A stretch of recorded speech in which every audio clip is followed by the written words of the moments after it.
Most people rely heavily on their right stick in a gunfight, which sure, makes sense, that's what you use to aim. But if you want to reach that next level of gameplay, using your left stick, in other words your movement, can help you improve and win more gunfights. So today I'm giving you 3 movement tips to give you the upper hand in any engagement. You know what to do, so let's hop right in with tip number 1. Slide past and turn.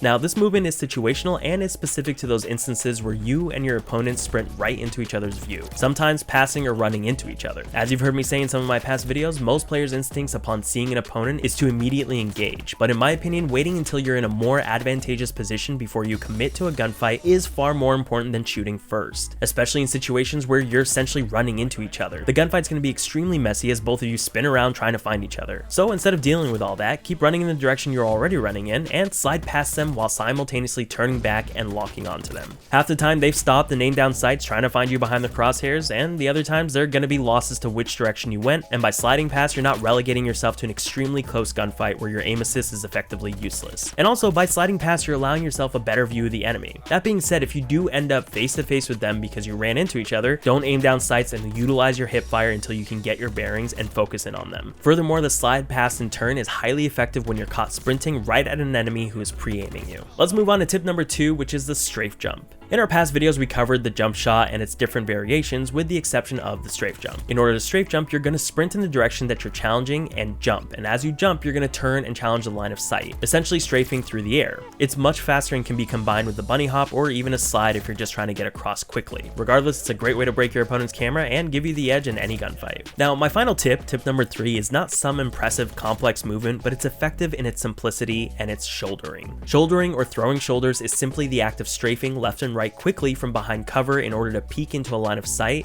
and it's used primarily to gain information. Now, if you're wondering why I'm including this in the movement video, well, because shouldering is technically a movement that helps you gain information at relatively low risk. And if there's anything that you should take away from these videos, information will always give you the upper hand in a gunfight. Shouldering has been a fundamental movement in Call of Duty since day 1, especially in a game mode like Search and Destroy, most of which is spent gaining information. So rather than fully walking, running, jumping, or sliding into a line of sight, shoulder it first. You're doing this not only to gain information, but also sometimes you might bait out your enemy's shots and force them to reveal themselves. Sometimes if you're lucky, you might get some good timing while dipping in and out and they won't see you, at which point you can either reposition for a better shot on them or get the first bullets off. Check out this video for some tips to juke out your opponents and put them on skates, but that does it for today's video. I'll see you tomorrow on day 20 of 30 of posting every day. You know what to do. My name is Drew, this was Sablehound, thank you for watching, and I'll see you tomorrow.